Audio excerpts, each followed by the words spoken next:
Hi guys, welcome back to my YouTube channel that is Swapna's Tutorial. So ನೀವೇನೇ ನನ್ನ ಚಾನಲ್ಗೆ subscribe ಆಗಿಲ್ಲ ಅಂದರೆ ಪ್ಲೀಸ್ ಸಬ್ಸ್ಕ್ರೈಬ್ ಆಗಿ ವಿಡಿಯೋಸ್ನ ಲೈಕ್ ಮಾಡಿ ಶೇರ್ ಮಾಡಿ ಹಾಗೆ ಕಮೆಂಟ್ ಮಾಡಿ. ಸೊ ಇವತ್ತು ನಾನು ಮಾಡ್ತಿರೋ ಸಬ್ಜೆಕ್ಟ್ ಯಾವುದು ಅಂದರೆ 6th SEM BComನ ಇನ್ವೆಸ್ಟ್ಮೆಂಟ್ ಮ್ಯಾನೇಜ್ಮೆಂಟ್ ಅನ್ನೋ ಒಂದು ಸಬ್ಜೆಕ್ಟ್ನ ಎಕ್ಸ್ಪ್ಲೈನ್ ಮಾಡ್ತಿದ್ದೀನಿ. ಸೊ ಅದರಲ್ಲಿ ಚಾಪ್ಟರ್ 3 ಬಂದು ಟೆಕ್ನಿಕಲ್ ಅನಾಲಿಸಿಸ್ ಅಂತ ಹೇಳಿ. ಸೊ ನಾನು ಆಲ್ರೆಡಿ ಚಾಪ್ಟರ್ 1 and 2ನ ಆಲ್ರೆಡಿ ಅಪ್ಲೋಡ್ ಮಾಡಿದ್ದೀನಿ. ಸೊ ಈ ಒಂದು ವಿಡಿಯೋ ಬಂದು ಚಾಪ್ಟರ್ 3 ಟೆಕ್ನಿಕಲ್ ಅನಾಲಿಸಿಸ್ ಬೇಸಿಸಲ್ಲಿ ಪಾರ್ಟ್ 2 ವಿಡಿಯೋ ಆಗಿದೆ. ಸೊ ಇಲ್ಲಿ ಪಾರ್ಟ್ 2 ಅಲ್ಲಿ ನಿಮಗೆ ಇಂಪಾರ್ಟೆಂಟ್ ಆಗಿ ಬರೋದೇ 2 ಥಿಯರೀಸ್ ಬರುತ್ತೆ. ಒಂದು ಎಲೈಟ್ ಥಿಯರಿ, ಇನ್ನೊಂದು ಡೌ ಥಿಯರಿ ಅಂತ ಹೇಳಿ. ಸೊ ಎರಡು ಥಿಯರಿನೂ ಈ ಒಂದು ವಿಡಿಯೋದಲ್ಲಿ ನಾನು ಎಕ್ಸ್ಪ್ಲೈನ್ ಮಾಡ್ತಿದ್ದೀನಿ. ಸೊ ಫಸ್ಟು ನಾನು ಡೌ ಥಿಯರಿನ ಎಕ್ಸ್ಪ್ಲೈನ್ ಮಾಡೋಕ್ಕಿಂತ ಮುಂಚೆ ಎಲ್ಲರಿಗೂ ಗೊತ್ತಿದೆ ಏನು ಅಂದರೆ, ನಾನು ಇನ್ನೊಂದು ಚಾನಲ್ ಬಂದುಬಿಟ್ಟು ಸ್ವಪ್ನ ಗೌಡ ವ್ಲಾಗ್ಸ್ ಅಂತ ಹೇಳಿ, ಬಟ್ ತುಂಬ ದಿವಸದಿಂದ ಆ ವೀಡಿಯೋಸ್ನ ಅಪ್ಲೋಡ್ ಮಾಡ್ತಿಲ್ಲ.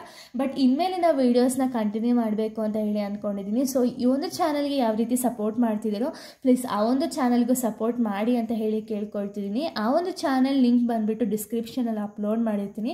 ಸೊ ಎಲ್ಲರೂ ಒಂದು ಸತಿ ಸಬ್ಸ್ಕ್ರೈಬ್ ಆಗಿ ಪ್ಲೀಸ್ ಆ ಒಂದು ಚಾನಲ್ಗೂ ಕೂಡ ಸಪೋರ್ಟ್ ಮಾಡಿ ಅಂತ ಹೇಳಿ ಕೇಳ್ಕೊಳ್ತಿದ್ದೀನಿ. ಇನ್ನು ನಾವು ಡೌ ಥಿಯರಿನ ನಾವು ನೋಡೋದಾದರೆ, ಸೊ ಡೌ ಥಿಯರಿಲಿ ಇಂಟ್ರಡಕ್ಷನ್ನ ಫಸ್ಟ್ ನಾವು ಹೇಳ್ತಾ ಹೋಗೋಣ. ಸೊ ಇಂಟ್ರಡಕ್ಷನ್ನ ನೋಡೋದಾದರೆ, Dow theory is one of the oldest and most famous technical analysis tool ಅಂತಲೇ ಹೇಳಿ ಕರಿತೀವಿ. ಸೊ ಇಲ್ಲಿ ಡೌ ಥಿಯರಿ ಅನ್ನೋದು ತುಂಬ ಓಲ್ಡೆಸ್ಟ್ ಥಿಯರಿ ಅಂತಲೇ ಹೇಳ್ಬೋದು ಡೌ ಥಿಯರಿನ ನಾವು. ಸೊ ಇದು ಒಂದು ಬೆಸ್ಟ್ ವೇ ಅಂದ್ಕೊಳ್ಳಿ, ಅಥವಾ ಬೆಸ್ಟ್ ಟೆಕ್ನಿಕಲ್ ಅನಾಲಿಸಿಸ್ ಟೂಲ್ ಅಂತಲೇ ಹೇಳಿ ಕರೆಸ್ಕೊಳ್ತಾರೆ. ಓಕೆನಾ. ಇದು next the Dow theory is originated by Charles H Dow in 1900 after it died in 1902. After is that the worth of Dow theory was continue by William Hamilton.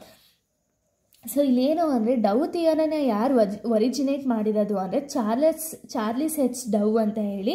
So ಅವ್ರು ಯಾವಾಗ ಅದನ್ನು ಡೌ theory ಅನ್ನೋ ಕಾನ್ಸೆಪ್ಟನ್ನ ತಂದರು ಅಂದರೆ 1900 ತರ್ತಾರೆ. ಬಟ್ ಆಫ್ಟರ್ ಇಸ್ ಡೆತ್, ಅವರ ಒಂದು death ಆದಮೇಲೆ, ಯಾವಾಗ ಅವ್ರು ಸಾಯ್ತಾರೆ ಅಂದರೆ 1902 ಅವ್ರ ಡೆತ್ ಆದಮೇಲೆ ಆ ಒಂದು ಡೌ ಥಿಯರಿನ ಯಾರು ಕಂಟಿನ್ಯೂ ಮಾಡಿದ್ರು ಅಂದರೆ ವಿಲಿಯಂ ಹ್ಯಾಮಿಲ್ಟನ್ ಅನ್ನೋರು ಕಂಟಿನ್ಯೂ ಅನ್ನೋದನ್ನ ಮಾಡ್ತಾರೆ. ಓಕೆನಾ. ಇನ್ನು ನೆಕ್ಸ್ಟ್ ಪಾಯಿಂಟ್ ನೋಡೋದಾದರೆ, it helps to invest in the stock market to understand the health of the trend condition. ಅಂದರೆ ಈ ಒಂದು ಡೌ ಥಿಯರಿನ ಯಾಕೆ ನಾವು ಯೂಸ್ ಮಾಡ್ತೀವಿ ಅಂದರೆ, ಸ್ಟಾಕ್ ಮಾರ್ಕೆಟಲ್ಲಿ ಯಾರು ಇನ್ವೆಸ್ಟ್ ಮಾಡ್ತಾರೋ ಅವ್ರಿಗೆ ಹೆಲ್ಪ್ ಆಗಲಿ ಅನ್ನೋ ರೀಸನ್ಗೆ ಈ ಒಂದು ಡೌ ಥಿಯರಿ ಅನ್ನೋದನ್ನ ಫಾಲೋ ಅಪ್ ಮಾಡ್ತಾರೆ. ಓಕೆನಾ. The Dow theory helps the investor to know how the stocks market use to understand the business environment help. ಅಂದರೆ ಇಲ್ಲಿ ಡೌ ಥಿಯರಿಯಿಂದ ನಮ್ಗೆ ಏನು ಗೊತ್ತಾಗುತ್ತೆ ಅಂದರೆ, ಮೆಜಾರಿಟಿ ಆಫ್ ದಿ ಇನ್ವೆಸ್ಟರ್ಸು ತುಂಬ ಜನ ಈ ಒಂದು ಡೌ ಥಿಯರಿನೇ ಯೂಸ್ ಮಾಡೋದು. ಯಾಕೆ ಅಂದರೆ ಅವ್ರಿಗೆ ಗೊತ್ತಾಗುತ್ತೆ ಏನು ಅಂದರೆ ಮಾರ್ಕೆಟ್ ಫ್ಯಾಕ್ಟರ್ಸ್ ಏನು, ಅಥವಾ ಮಾರ್ಕೆಟ್ ಕಂಡೀಷನ್ ಏನು, ಯಾವ ಟೈಮಲ್ಲಿ ಇನ್ವೆಸ್ಟ್ ಮಾಡಬೇಕು, ಯಾವ ಟೈಮಲ್ಲಿ ಇನ್ವೆಸ್ಟ್ ಮಾಡಬಾರ್ದು ಅನ್ನೋದು ಈ ಒಂದು ಡೌ ಥಿಯರಿಯಿಂದ ನಮಗೆ ಗೊತ್ತಾಗುತ್ತೆ ಅನ್ನೋ ರೀಸನ್ಗೆ ತುಂಬ ಜನ ಡೌ ಥಿಯರಿನ ಯೂಸ್ ಮಾಡ್ತಾ ಬರ್ತಾರೆ.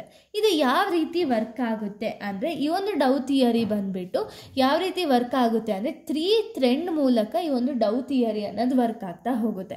ಫಸ್ಟ್ ಬಂದುಬಿಟ್ಟು primary trend. So primary trend ಏನು ಅಂದರೆ, ಇಲ್ಲಿ ಸೆವರಲ್ ಇಯರ್ಸ್ ಡೇಟಾ ಅನ್ನೋದು ನಮಗೆ ಸಿಗುತ್ತೆ. ಸೊ ಇವಾಗ ನಾವು ಇನ್ವೆಸ್ಟ್ ಮಾಡೋಕ್ಕಿಂತ ಮುಂಚೆ ತುಂಬ ದಿವಸ ಡೇಟಾನೆಲ್ಲ ಹುಡುಕ್ಬಿಟ್ಟಲ್ವ ಇನ್ವೆಸ್ಟ್ ಮಾಡೋದು. ಸೊ ಪ್ರೈಮರಿ ಟ್ರೆಂಡಲ್ಲಿ ತುಂಬ ವರ್ಷದ ಡೀಟೇಲ್ಸ್ ಎಲ್ಲ ನಮಗೆ ಸಿಗ್ತಾ ಹೋಗುತ್ತೆ.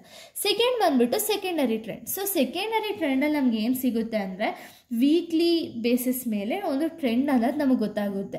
ಓಕೆನಾ. ಇನ್ನು ನೆಕ್ಸ್ಟ್ ಲಾಸ್ಟ್ ಒಂದು ಬಂದುಬಿಟ್ಟು minor trend. So minor trend ಅಂದರೆ ಡೇಟ್ ಟು ಡೇಟ್ ಆಗಿರ್ಬೋದು, ಅಥವಾ ಶಾರ್ಟ್ ಟರ್ಮ್ ಟ್ರೆಂಡ್ ಅಂತಲೇ ಹೇಳ್ಬೋದು. ಶಾರ್ಟ್ ಟರ್ಮ್ ಆಗಿ ನಮಗೆ ಡೀಟೇಲ್ಸ್ ಅನ್ನೋದು ಸಿಗ್ತಾ ಹೋಗುತ್ತೆ, ಅದನ್ನು ನಾವು ಮೈನರ್ ಟ್ರೆಂಡ್ ಅಂತ ಹೇಳಿ ಕರಿತೀವಿ. ಸೊ ಈ ಬೇಸಿಸ್ ಮೇಲೆ ಡೌ ಥಿಯರಿ ಅನ್ನೋದು ವರ್ಕ್ ಆಗುತ್ತೆ. ಓಕೆನಾ.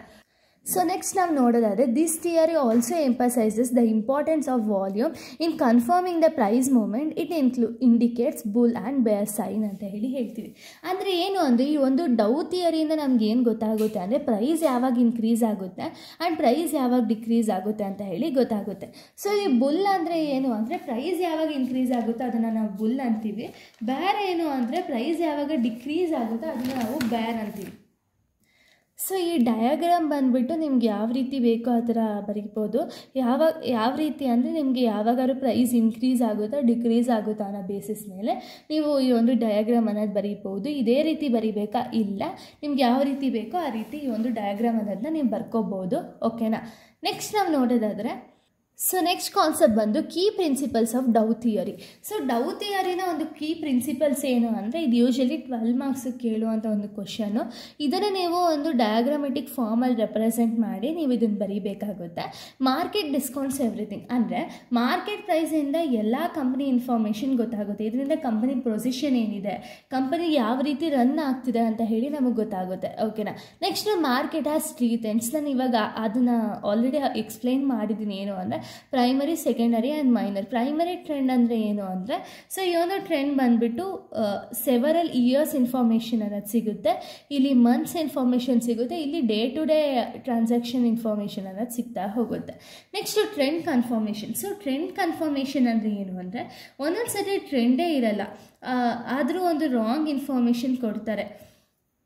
ಸೊ ಅದಕ್ಕೆ ನಾವು ಏನು ಮಾಡಬೇಕು ಅಂದರೆ, ಇನ್ವೆಸ್ಟರ್ಸ್ ಆದವರು ಪ್ರಾಪರಾಗಿ ಟ್ರೆಂಡ್ನ ಅನಲೈಸ್ ಮಾಡಿಕೊಂಡು ಇನ್ವೆಸ್ಟ್ಮೆಂಟ್ ಅನ್ನೋದನ್ನ ಮಾಡಬೇಕಾಗುತ್ತೆ. ವೆದರ್ ಇಟ್ ಮೇ ಬಿ ಅವರು ರಾಂಗ್ ಡೈರೆಕ್ಷನಲ್ಲಾರು ಇರಲಿ ಅಥವಾ ಏನಾದ್ರು ಇದ್ದರೆ ಪ್ರಾಪರಾಗಿ ನಾವು ಅರ್ಥ ಮಾಡ್ಕೊಂಡು ಇನ್ವೆಸ್ಟ್ಮೆಂಟ್ ಮಾಡಬೇಕಾಗುತ್ತೆ. Next volume confirmation. So volume confirmation ಅಂದರೆ ಟ್ರೆಂಡ್ ಅನ್ನೋದು ವಾಲ್ಯೂಮ್ ಮೇಲೆ ಡಿಪೆಂಡ್ ಆಗುತ್ತೆ. ಓಕೆನಾ.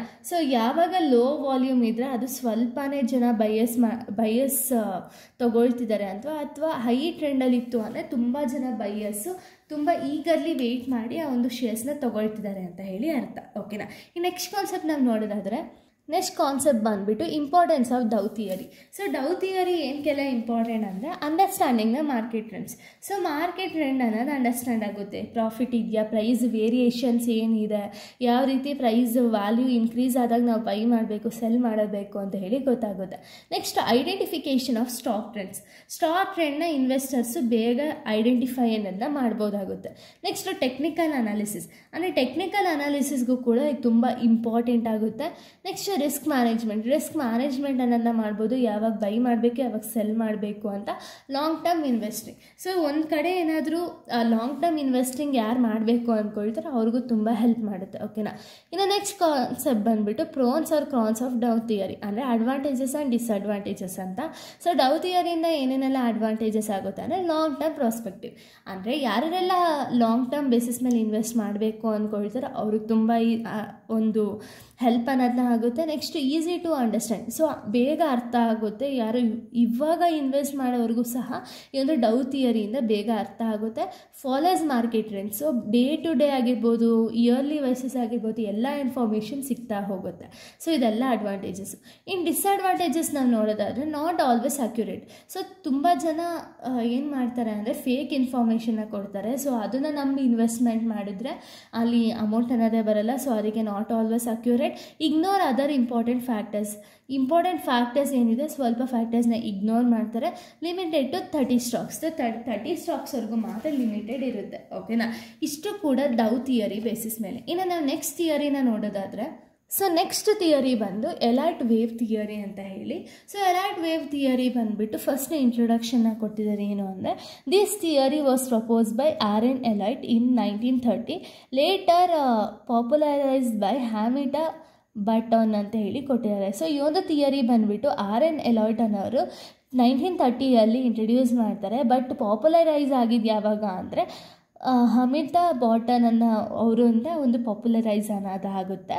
The Elliott wave principle on Elliott wave theory is form technical analysis that financial trackers use. The analysis financial market cycle, forecast market trends, and identification of extremes in investors psychology. So investor psychology and price level. So ಈ ಒಂದು elite wave ಥಿಯರಿಯಿಂದ ಕೂಡ ನಮ್ಗೆ ಏನು ಗೊತ್ತಾಗುತ್ತೆ ಅಂದರೆ, so financial trackers ಏನಿದ್ದಾರೆ ಅಥವಾ financial ಒಂದು ಮಾರ್ಕೆಟ್ ಸೈಕಲ್ ಆಗಿರ್ಬೋದು, ಮಾರ್ಕೆಟ್ ಟ್ರೆಂಡ್ಸ್ ಆಗಿರ್ಬೋದು, ಇದನ್ನೆಲ್ಲ ಐಡೆಂಟಿಫೈ ಮಾಡೋದಕ್ಕೆ ಅಥವಾ ಪ್ರೈಸ್ ಲೆವೆಲ್ಸ್ ಏನಿದೆ ಅದನ್ನೆಲ್ಲ ಐಡೆಂಟಿಫೈ ಮಾಡೋದಕ್ಕೆ ತುಂಬ ಹೆಲ್ಪ್ ಆಗ್ತಾ ಹೋಗುತ್ತೆ. ಓಕೆನಾ. ಇನ್ನು ವೇವ್ ಡಿಸ್ಕ್ರಿಪ್ಷನ್ನ ಹೇಳಿದರೆ ಏನು ಅಂದರೆ, Elliott wave theory describe the basis of price movement in share prices. It states that there will be 5 ways given direction upward and downward. So ಇಲ್ಲಿ ಏನು ಅಂದರೆ ಇಲ್ಲೊಂದು ಡಯಾಗ್ರಾಮ್ನ ಕೊಟ್ಟಿದ್ದಾರಲ್ವ, ಸೊ ಇದು Elliott wave theory diagram. So ಇಲ್ಲೇನಾಗಿದೆ ಅಂದರೆ amount ವೇರಿಯೇಷನ್ಸ್ನ ತೋರಿಸಿದ್ದಾರೆ, ಅಪ್ವರ್ಡ್ ಅಥವಾ ಡೌನ್ವರ್ಡ್ ಟ್ರೆಂಡ್ಸ್ ಅನ್ನೋದನ್ನ ತೋರಿಸಿದ್ದಾರೆ. ಓಕೆನಾ, ಅಪ್ವರ್ಡ್ ಟ್ರೆಂಡ್ ಆಗ್ತಿದೆ ಅಂದರೆ ತುಂಬ ಜನ ಬೈಯರ್ಸ್ ಇಂಟ್ರೆಸ್ಟ್ ತೋರಿಸ್ತಿದ್ದಾರೆ ಬೈ ಮಾಡೋಕ್ಕೆ ಅಂತ. ಅದೇ ಡೌನ್ವರ್ಡ್ ಆಗ್ತಿದ್ದಾರೆ ಅಂದರೆ ಅಷ್ಟು ಬೈಯಿಂಗ್ ಕೆಪಾಸಿಟಿ ಅನ್ನೋದು ಇಲ್ಲ ಅಂತ ಹೇಳಿ. ಓಕೆನಾ, ಇದು ಡಯಾಗ್ರಾಮು. ಸೊ ಈ ಒಂದು ಡಯಾಗ್ರಾಮ್ ತುಂಬ ಇಂಪಾರ್ಟೆಂಟ್ ಆಗುತ್ತೆ. ಸೊ ಇಲ್ಲಿಗೆ ಈ ಒಂದು ಪಾರ್ಟ್ ಅನ್ನೋದು ಕಂಪ್ಲೀಟ್ ಆಗುತ್ತೆ. ನೆಕ್ಸ್ಟ್ ವೀಡಿಯೋದಲ್ಲಿ ನಾನು ಬೇರೆ ಒಂದು ಚಾಪ್ಟರ್ನ ಎಕ್ಸ್ಪ್ಲೈನ್ ಮಾಡ್ತೀನಿ. So thank you guys, thanks for watching.